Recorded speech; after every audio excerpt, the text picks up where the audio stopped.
spooky ramen, spooky ramen, spooky ramen, spooky ramen, spooky ramen, spooky ramen, spooky ramen. Now to make a workbench, you will have to craft a hammer, for which you will need 4 wood and 2 rocks. But you won't be needing any equipment to gather these resources. Just hit small bushes or trees for wood and pick up rocks peppered all over the map. Then simply press tab and on the box to the right, choose and craft the hammer. Now just simply equip your hammer, right click to open up the crafting menu, and open up the crafting tab and choose the workbench. Okay, now that you have your workbench, you will need to place a roof over it, otherwise you won't get much use out of it.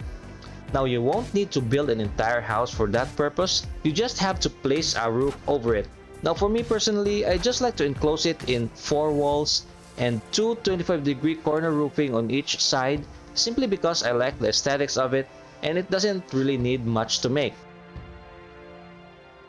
Okay, now that we have set up our workbench, let's look into upgrading it, which is where I was lost when I first started. Now when you look into your crafting menu, you will see items with a star in them.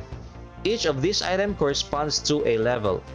You upgrade your workbench by simply crafting these corresponding items and placing them beside your workbench. However, these recipes won't appear on your crafting menu until you have collected the materials required to make them.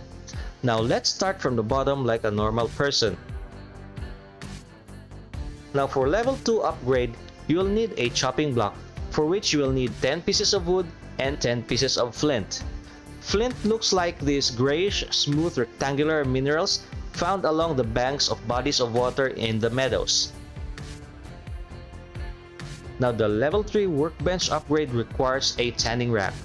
The tanning rack requires 10 pieces of wood, 50 times flint, 20 leather scraps, and 5 pieces of deer hide. Leather scraps are collected from boars, and deer hide are collected from trolls. No, silly, they're collected from what else? Deer.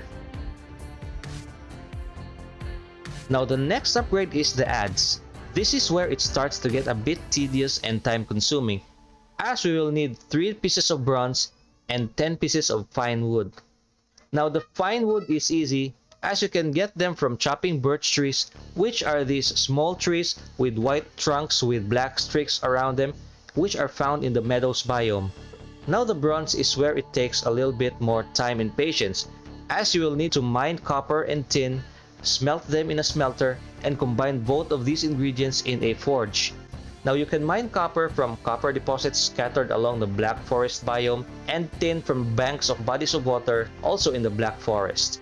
Now to unlock the forge, you will need to mine for copper, and to unlock the smelter, you will need circling cores, which can be obtained from caves inside the Black Forest biome. Finally, you will need a pickaxe to mine copper and tin, for which you will need to defeat Ichthir, the first boss, which drops hard antlers, which you can then craft into a pickaxe.